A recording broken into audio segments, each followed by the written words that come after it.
হরে কৃষ্ণ দিদি, আমি একটা প্রশ্ন করতে চাই। এই যে জগতে আমি এসেছি, ভগবানকে সেবা দিচ্ছি, ভগবানকে ডাকছি, তার ফল কিছু পাচ্ছি না।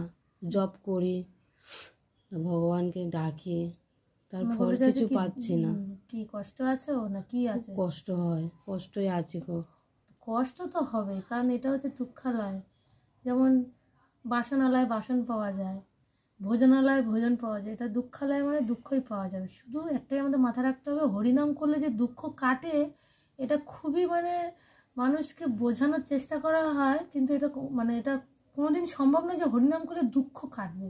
হরিনাম করলে আনন্দে থাকতে পারবে, শান্তি একটু হয়তো পাবে, কিন্তু আনন্দ যে দিব্য নাম একটা হরিনাম করছে, আনন্দে থাকতে পারবে। কারণ আমরা প্রতি জন্মে প্রতি কল্পে কত যে পাপ করে এসেছি আমরা নিজেরাও জানি না।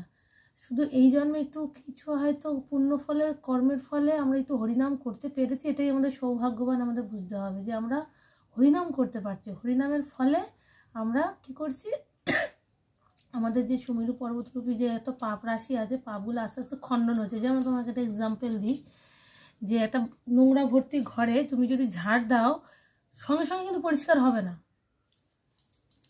একটা বেশি কথা, একটা এত নোংরাইতে তুমি যদি থাকো, তুমি পরিষ্কার করছো 2 মিনিটে পরিষ্কার হবে না, তা ঘন্টার পর ঘন্টা, 3 ঘন্টা 4 ঘন্টা পরে আস্তে আস্তে পরিষ্কার হবে।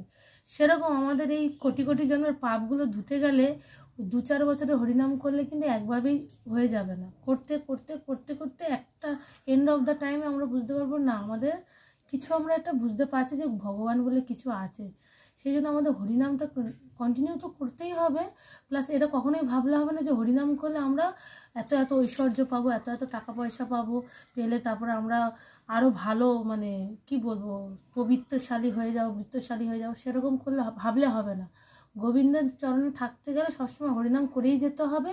এই জন্মে ভালো হচ্ছে না, পরের জন্মে হয়তো তুমি বৈষ্ণব বাড়িতে জন্মগ্রহণ করতেই পারো, যদি ভক্তি সেখানে না শেষ হয়, সেখানে ভালো।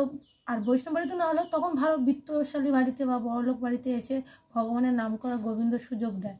কিন্তু হ্যাঁ, গোবিন্দর নাম তোমাকে সবসময় করে যেতে হবে। করলে তোমার এটা একটা দৃষ্টিভঙ্গি চেঞ্জ হবে যে না, গোবিন্দ আমাকে যা দিয়েছে অনেক ভালো দিয়েছে, ওই জন্য আমি গোবিন্দকে ডাকতে পারছি।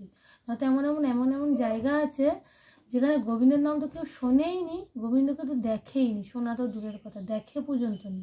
তো আমরা তো অনেক ভাগ্যবান জীব যে গোবিন্দকে দেখতে পেয়েছি, জানতে পেরেছি, আবার নাম জপ করতে পারছি। কলিযুগের এটা একমাত্র কি বলবো যুগধর্ম, যেটা আমাদের বলে না গোলকের প্রেমধন হরিনাম সংকীর্তন।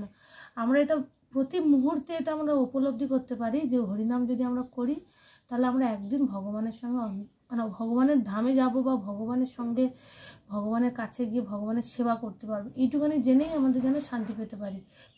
গোবিন্দ ছাড়া আমাদের এই দুনিয়ায় কেউ নেই। আমরা যদি ভাবি টাকা টাকা চাই, আমরা ছেলে মেয়ে যদি একটু ভালো খায় দেয়, তাহলে আমি খুব অবশ্যই পাবে। আস্তে আস্তে হবে। যেরকম একটা ঘর কি বললাম, নোংরা থাকলে আস্তে আস্তে পরিষ্কার করতে করতে 2-4 ঘন্টা 5 ঘন্টা পরে দেখবে ক্লিন হয়ে গেছে, পরিষ্কার হয়ে গেছে। সেরকম আমাদের বছর পর বছর হরিনাম করতে করতে, বৈষ্ণব সেবা, সাধু সেবা, ভক্ত সঙ্গ করতে করতে, গোবিন্দের পুজো, একাদশী এসব করতে করতে তোমার দেখবে আস্তে আস্তে কখন যে দুঃখ দিন আস্তে আস্তে কেটে যাবে তুমি নিজে বুঝতে পারবে না। কিন্তু হ্যাঁ, ওই হরিনাম করতে করে যদি বারবার চিন্তা করে আমার দুঃখ কবে যাবে, দুঃখ কবে যাবে, তাহলে কিন্তু আর দুঃখ যাবে না, দুঃখ আরও ডবল দেবে। কারণ গোবিন্দের সেবায় দুঃখ ভক্তদের বেশি আসে, খুবই আসে। এমন এমন ভক্তদের আছে, আমি অনেকে দেখেছি, তাদের প্রিয়জন পর্যন্ত চলে যায় ছেড়ে, তো তুই ভক্ত হয়ে গেছিস, তোদের সাথে আর মেশা যাবে না, তাহলে আরও কষ্ট এগুলো। তখন একা লড়াই করতে হবে এই জড়জগতে।